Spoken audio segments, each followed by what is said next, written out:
What's up, Helldivers? We have a new patch, patch 1.000.102, with some important changes coming in. Excuse me, I'm still getting over a little bit of a cold here. There's not a whole lot to talk about, but there are a few exciting things to talk about, so I thought let's cover the patch really quick, talk about all the changes in there and how that's going to impact your gameplay.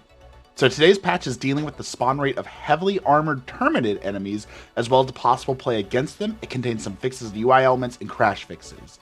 Most importantly, balancing. The amount of heavily armored targets that spawn on higher difficulties, especially for Terminids, has been a big discussion point online and internally.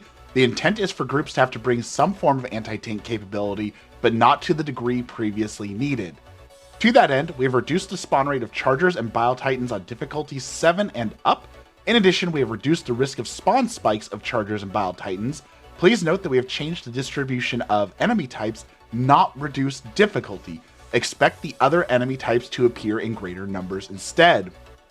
So, what does this mean?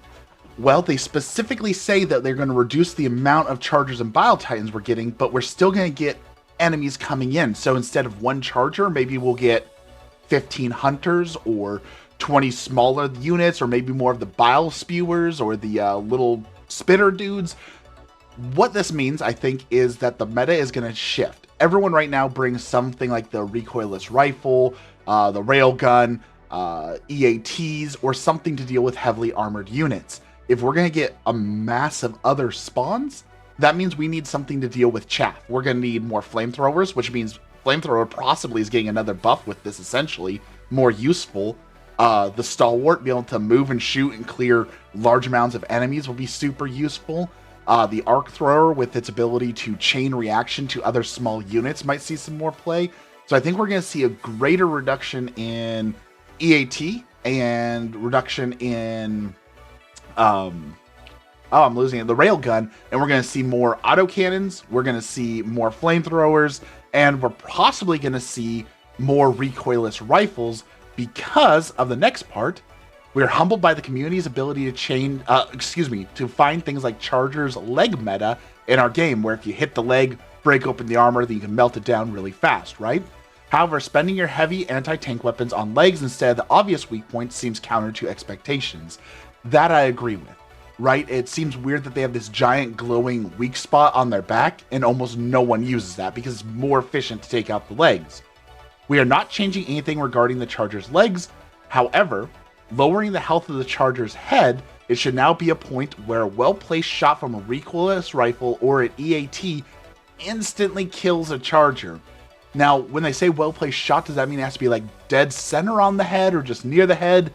We'll wait and see. But that means these EATs and recoilless rifles are getting a huge buff, and the recoilless rifle also got a buff in the last patch that was kind of a stealth buff that not a lot of people talked about. So that's a double buff for the RR, so that's really exciting, but not everyone on the team's going to need to bring that, right? We're going to need flamethrowers, we're going to need stalwarts, we're going to need machine guns, grenade launchers, we're going to need something to deal with the chaff now that more of that is coming out. Excuse me. Together with the unfortunately undocumented change of the last patch that increased the armor penetration of less well-placed EATs and recoilless rifle shots, Chargers should now be easier to handle with well-equipped groups. It sounds like you're going to be able to solo Chargers pretty easily with these changes. Gameplay. Electronic countermeasures operation modifier, which had a chance of giving you a random strategy instead of the one you input, has been removed in order to be reworked and will be reintroduced in a future iteration. We found that this modifier wasn't communicated clearly enough and overall caused more frustration than excitement with the way it was currently implemented. This change was made in 1.00100, but was unintentionally omitted from the patch notes. So this one, every time this happens, some would say the game's bugged, there's something broken in the game, it's calling down the wrong things, and basically people were eagling their own people, and that was frustrating gameplay. I don't necessarily agree with this change, because it's one of those things that you just have to learn to strategize around, but apparently it just was so unfun that they have decided to remove it completely. Fixed missing text on several HUD, fixed several subtitles, fixed various crashes that occurred mid-gameplay and deploying on missions. A lot of people said in the last patch server stability is way down, and they have been crashing a whole lot. So It's good to see that they've made some changes, but we'll see if that actually makes a difference because there's a lot of people reporting crashes at this time. Some known issues: game crashes when attempting to use a stim. In an exosuit, pink artifacts may appear in the sky. Automaton dropships disappear and slide after being shot down. Shots from arc-based weapons don't count towards kill counts. Players cannot unfriend other players. Cross-platform friend invites might not show up. Players may be unable to select a loadout or return to ship when joining a multiplayer game. The exosuit can destroy itself with rockets when it fires while turning. And text chat block display is obstructed by cinematic lettering during extraction. I'm glad that the bot is on their radar. The exosuit destroying itself while you're turning is definitely frustrating.